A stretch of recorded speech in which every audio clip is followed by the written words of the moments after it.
여러분, 지금 자동차 대신 마차가 이 장거리 이동을 할 때 사용되는 유일한 대중교통을 수단이었던 서부시대 이야기입니다. 여러분, 마차를 이용해서 장거리를 이동하다 보면 마차를 이용하는 손님들은 1등석에 앉는 손님, 그리고 2등석에 앉는 손님, 그리고 3등석에 앉는 손님으로 나뉘어졌다고 합니다. 여러분, 비행기 좌석은 퍼스트 클래스, 비즈니스 클래스, 이코노미 클래스로 구분합니다. 그리고 그렇게 구분하는 이유는 좌석 요금에 따라서 구분하는 것입니다. 그런데 이 마차의 1등석, 2등석, 3등석을 나누는 기준이 매우 흥미롭습니다. 1등석은 마차를 타고 가는 도중에 바퀴가 고장이 나도 그대로 좌석에 앉아있는 사람이며, 2등석은 고장이 나게 되면 마차에서 내리기는 하지만 고쳐질 때까지 기다렸다가 다시 타는 사람입니다. 그리고 3등석은 고장이 나면 내려서 마부와 함께 팔을 걷어붙이고 땀을 흘리며 바퀴를 고쳐야 하는 사람입니다. 여러분, 만약 여러분이 마차의 마부라면 여러분은 어떤 손님들에게 우선적인 관심을 가지시겠습니까? 여러분, 요즘이야 당연히 1등석을 신청한 손님에게 더 많은 서비스를 제공하고 더 많은 관심을 가지겠지만, 서부시대의 마부는 오히려 3등석을 신청하는 손님들에게 우선적인 관심을 가졌다고 합니다. 왜 그랬을까요? 1등석이나 2등석을 신청하는 손님들은 장거리를 여행하는 동안에 자신과 함께 일하는 사람이 아니었기 때문입니다. 그러나 3등석으로 신청한 그 사람은 마부에게 참으로 중요한 사람들입니다. 그래서 여행을 떠나기 전에 3등석에 앉는 사람들, 함께 일할 사람들은 꼭 자신의 마음에 드는 사람으로 자리를 채웠다고 합니다. 한마디로 마부의 마음에 맞지 않으면 3등석에 타고 있다 하더라도 2등석이나 1등석으로 다시금 앉게 했다는 것입니다. 그럼 여러분은 지금 어디에 앉아 계십니까? 1등석, 2등석, 3등석, 아니면 지금 특등석에 앉아 계십니까? 여러분, 오늘 본문에는 아버지와 첫째 아들 그리고 둘째 아들, 이렇게 세 사람이 등장합니다. 여러분, 어느 날 둘째 아들이 아버지에게 아버지여, 재산 중에 내게 돌아올 분깃을 내게 주소서라고 요구합니다. 여러분, 둘째 아들의 요청은 당시 관습으로 보자면 폐륜적인 행동이었습니다. 왜냐하면 유산의 미를 달라는 것은 단순히 돈을 달라는 것이 아니라 아버지가 빨리 죽기를 바란다는 저주와도 같은 의미가 있었기 때문입니다. 그런데도 아버지는 둘째 아들의 요청대로 유산을 나누어 줍니다. 유산을 상속받게 되는 둘째는 그 길로 집을 떠나 먼 나라에서 호락방탕하게 삶을 살다가 결국 돼지를 돌보며 끼니를 걱정하는 신세로 전락하게 됩니다. 돼지를 돌보면서 군주님이라도 면했으면 좋았겠지만 돼지들이 먹이로 먹는 그 귀한 열매조차도 주는 사람이 없어서 그 둘째 아들은 굶주리게 됩니다. 여러분, 빈털터리가 된 아들은 이제 다시금 아버지의 집으로 돌아옵니다. 여러분, 이 아들은 지금 자신의 처지를 누구보다 잘 알고 있습니다. 이 아들은 지난날 자신의 행동으로 인해서 법적으로나 도덕적으로 더 이상 아들의 자격을 유지할 수 없게 되었다는 것을 알고 있습니다. 그는 자신의 행위에 의해서 아버지와 아들의 관계가 상실되어 있음을 누구보다 잘 알고 있습니다. 아들의 자격을 상실한 그 아들은 이제 아들이 아니라 품꾼밖에 될 수 없다는 사실을 깨닫게 되었고, 품꾼이 되기로 작정하며 아버지의 집으로 돌아옵니다. 왜 돌아옵니까?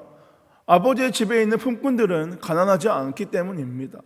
품꾼이 되면 자신도 굶주리지 않고 풍족하게 살 수 있다는 생각으로 다시금 아버지의 집으로 돌아갑니다. 그런데 여러분, 이 아들에게 예상치 못한 일이 벌어집니다. 그것은 돌아오는 이 아들을 아버지께서 기쁨으로 환대했다는 것입니다. 20절에 아직도 거리가 먼데 아버지가 그를 보고 측은히 여겨 달려가 목을 안고 입을 맞추니 라고 말씀합니다. 여러분, 아버지는 둘째가 떠난 이후부터 하루도 빠지지 않고 동네 입구를 바라보면서 둘째 아들이 올 날만 학수고대하고 있었다는 사실을 의미하고 있습니다. 굶주려서 마르고 보잘것없는 형색을 한 그를 아마도 알아보기 어려웠을 것 같습니다. 그러나 아버지는 멀리서 오고 있는 그 둘째 아들을 한눈에 알아보고 그 아들에게로 달려갑니다. 그리고 돼지를 돌보면서 역겨운 악취를 풍기고 있는 그를 껴안고 입을 맞추며 아버지는 기쁨으로 환대합니다. 그리고 자신의 죄를 회개하고 아버지에게로 돌아온 그 둘째 아들에게 아버지는 새 옷을 입히고 반지를 끼우고 신을 신김으로 이 둘째 아들이 여전히 자신의 아들의 신분임을 많은 사람들 앞에서 선포하고 밝힙니다. 뿐만 아니라 살진 송아지를 잡아 아들이 돌아온 기쁨의 잔치를 벌입니다. 그런데 여러분, 때마침 첫째 아들이 집으로 돌아오던 중에 집안에서 들려오는 풍악 소리와 웃음소리를 듣고는 무슨 일인가 해서 종에게 묻습니다. 그러자 종은 대답하되 당신의 동생이 돌아왔음에 당신의 아버지가 건강한 그를 다시 맞아들이게 됨으로 인하여 살진 송아지를 잡았나이다 라고 말하며 첫째 아들에게 그 집의 상황에 대해서 말합니다. 여러분, 집에서 잔치가 벌어진 이유가 집 나갔던 동생이 다시 돌아왔기 때문이라는 것을 알게 된 이 첫째 아들은 무척이나 화가 났습니다. 그래서 아버지가 나와서 함께 들어가자라고 권하는데도 이 아들은 화가 나서 들어가지 않습니다. 그런데 이 첫째 아들이 진짜 화를 내는 이유는 그저 아버지의 재산을 다 말아먹은 동생을 받아준 것보다는 둘째 아들을 향한 무조건적인 용서와 그를 향한 사랑의 행위, 그 잔치를 보며 자신보다 동생을 더 사랑하는 그 마음 가운데 이 첫째 아들은 화가 났습니다. 하지만 여러분, 31절을 통해 우리가 알 수 있는 것은 이미 아버지의 것은 첫째 아들의 것이었다는 것입니다. 첫째 아들을 향한 아버지의 사랑은 늘 준비되어 있고 늘 예비되어 있었는데 그 준비가 자신을 위한 것이라는 것은 첫째 아들은 생각하지 못했습니다. 그래서 결국 이 첫째 아들은 아버지의 즐거움과 기쁨 가운데 참여하지 못합니다. 왜 그렇습니까? 아버지의 마음을 알지 못했기 때문에 그 즐거움과 기쁨에 참여하지 못합니다. 여러분, 아버지는 죽었다고 생각했던 그 아들이 죽어서가 아니라 살아서 자신에게로 돌아온 그 아들을 보며 아버지는 말로 다 표현할 수 없을 정도로 기쁘고 즐거웠을 것입니다. 그런데 그 큰아들은 아버지와 늘 함께 있었음에도 아버지의 마음을 깨닫지 못합니다. 그리고 아버지의 마음을 깨닫지 못했기 때문에 그 즐거움과 기쁨 가운데도 참여하지 못합니다. 그럼 여러분은 아버지의 마음을 깨달아서 그 즐거움과 기쁨에 참여하고 계십니까? 여러분, 세례 요한은 그는 흥하여야 하겠고 나는 쇠하여야 하리라 라고 고백합니다. 예수님이 등장하신 후부터 사람들의 발길은 세례 요한이 아니라 예수님께로 향하게 됩니다. 그리고 그 모습을 본 세례 요한의 제자들은 위기감을 느끼며 세례 요한에게 이 사실을 말해줍니다. 하지만 여러분, 세례 요한은 그것을 이상하게 받아들이거나 예수님을 질투하지 않았습니다. 더 나아가 세례 요한은 이렇게 된 것은 당연한 것이다. 그는 흥하여야 하겠고 나는 쇠하여야 하리라 라고 대답합니다. 여러분, 세례 요한이 아무렇지도 않게, 아니 더 당연하게 이 상황을 받아들일 수 있었던 것은 그 이유는 세례 요한은 자신의 임무, 자신의 역할, 자신의 사명이 무엇인지 정확하게 알고 있었기 때문입니다. 여러분, 세례 요한은 예수님이 등장하면 자신을 사라져야 한다는 것을 알고 있었지만 예수님을 위해 기꺼이 또한 묵묵히 그 길을 걸어갑니다. 그리고 그는 흥하여야 하겠고 나는 쇠하여야 하리라 라고 고백합니다. 그럼 여러분, 저와 여러분은 어떻습니까? 더 나아가 우리 한성교회는 어떻습니까? 그는 흥하여야 하겠고 나는 쇠하여야 하리라, 이 세례 요한의 고백이 우리 한성교회의 존재 목적이며 사명이며 또한 우리의 목적과 사명이 되길 소망합니다. 사랑하는 여러분, 저는 이 땅에 존재하는 교회들 중에 사명을 다한 교회, 사명이 끝난 교회는 없다라고 생각합니다. 하지만 사명을 잃어버린 교회, 사명을 망각한 교회, 사명을 저버린 교회는 있는 것 같습니다. 여러분, 첫째 아들처럼 하나님의 마음을 모르면 사명을 잃게 됩니다.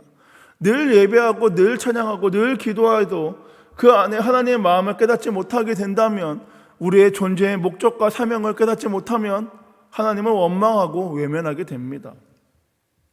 하지만 하나님의 마음을 깨닫게 되면 둘째 아들, 내 동생이 돌아왔을 때 우리는 기쁨으로 반겨줄 수 있습니다.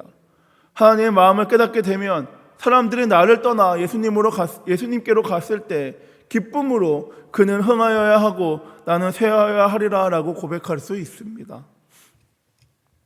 여러분과 우리 한성교회를 향한 하나님의 마음은 어떤 마음일까요? 성도 수가 증가하는 것, 재정이 넘치고 흐르는 것입니까? 세상적인 성공을 이루고 좋은 대학과 좋은 직장을 얻는 것입니까? 저와 여러분, 우리 한성교회의 목적은 하나님이 흥하시는 것입니다. 하나님의 뜻이 이루어지고 하나님의 계획이 성취되도록 앞서서 그의 길을 준비하는 것, 이것이 바로 우리 교회의 사명과 목적인 줄 믿습니다. 여러분, 그 목적을 이루기 위해서는, 하나님을 흥하게 하기 위해서는 여러분과 우리 각자가 교회가 되어야 합니다. 마태복음 16장 16절에서 18절에 베드로의 신앙 고백 안에 예수님의 대답은 내가 이 반석 위에 내 교회를 세우리니 음부의 건세가 이기지 못하리라 라는 대답입니다. 여러분, 음부의 건세에 넘어지지 않기 위해서는 우리가 주님의 교회가 세워져야 합니다. 반석 위에 내 교회를 세우려니 우리가 주님의 교회가 되어져야 한다는 것입니다. 그러기 위해서는 주는 그리스도시요 살아계신 하나님의 아들이시니다 이 고백이 우리의 삶 가운데 있어야 할 줄 믿습니다. 그럼 여러분의 신앙 고백 위에 예수님의 교회가 세워졌습니까? 여러분의 신앙 고백 위에 음부의 건세도 이기지 못하는 예수님의 교회가 세워졌습니까? 세례 요한의 그는 흥하여야 하겠고 나는 쇠하여야 하리라 이 고백이 저와 여러분, 우리 한성교회의 삶에도 이루어지기 위해서는 우리의 신앙 고백 위에 예수님의 교회가 세워져야 합니다. 여러분, 이제 2024년을 마무리하는 시점 가운데 다시금 우리의 신앙을 점검하길 소망합니다. 다시금 우리의 신앙 고백 위에 주님의 교회가 세워지도록 나는 쇠하여도 주님만 흥한다면 십자가의 길이라도 기꺼이 걸어가기를 원합니다. 죽었다 생각했던 그 아들이 돌아왔을 때 기쁨으로 맞이하였던 그 아버지의 마음을 깨달아 그 마음으로 내 가족과 내 공동체를 섬기고 그 마음으로 오직 주님의 뜻만을 나타내길 소망합니다. 말씀을 정리하겠습니다. 여러분, 하나님의 마음을 아는 사람은, 그리고 그 마음을 삶으로 보이는 사람은 하나님께서 하나님의 마차에 3등석에 태우십니다. 그리고 하나님의 때가 되었을 때 그 3등석에 태운 사람을 부르셔서 하나님의 뜻을 나타내므로 하나님의 기쁨과 즐거움 가운데 참여하게 하십니다. 바라기는 저와 여러분, 우리 한성교회는 하나님의 3등석에 타는 교회가 되길 소망합니다. 또한 주님만 흥한다면 기꺼이 낮아지고 쇠할 수 있는 세례 요한과 같은 교회, 아버지의 마음을 깨달아 그 마음을 닮아가고 그 마음으로 영혼을 품는 교회 되길 소망합니다. 여러분, 그러기 위해서는 내가 먼저 교회가 되어야 합니다. 주는 그리스도시요 살아계신 하나님의 아들이시니이다 이 고백 위에 내가 먼저 주님의 교회가 세워져야 합니다. 우리 개개인이 주님의 교회로 세워진다면 반드시 우리 한성교회도 주님이 원하시고 주목하시는 교회가 될 줄 믿습니다. 바라기는 여러분, 우리 각자가 좋은 교회가 되어 상황과 환경이 바뀌어도 넘어지고 무너지지 않는 교회 되어 주님의 기쁨과 즐거움 가운데 늘 참여함으로 말미암아 충만한 복과 은혜를 누리는 저와 여러분, 우리 한성교회 모두가 되길 소망합니다. 기도하겠습니다. 사랑이 많으신 주님, 감사합니다. 주님의 마음에 합한 자, 주님의 마음을 깨닫는 교회 되기 원합니다. 주여 말씀하여 주시옵소서. 주님의 마차 가운데 3등석에 타는 교회 되어 주님의 원하실 때에 기꺼이 순종함으로 말미암아 주님의 마음에 합한 교회 되기를 원하오니 주여 사용하여 주시옵소서. 그런 말미암아 주님께서 준비해 주시는 기쁨과 즐거움 가운데 참여하는 교회 되기 원합니다. 하지만 주님, 그 전에 우리 개개인이 먼저 주님의 신앙 고백 가운데 바로 서 있는 교회 되기 원하오니 역사하여 주시옵소서. 우리 개개인의 주님의 교회 되어 또한 그 교회가 공동체를 이루고 또 그 공동체가 주님이 원하시는 우리 한성교회를 이루었을 때 주님께서 부어주시는 참된 은혜와 복을 날마다 충만하게 누리는 우리 한성교회 모두가 되길 원하오니 주여 역사하여 주시옵소서. 이 모든 말씀 살아계신 예수님의 이름으로 기도드렸습니다. 아멘.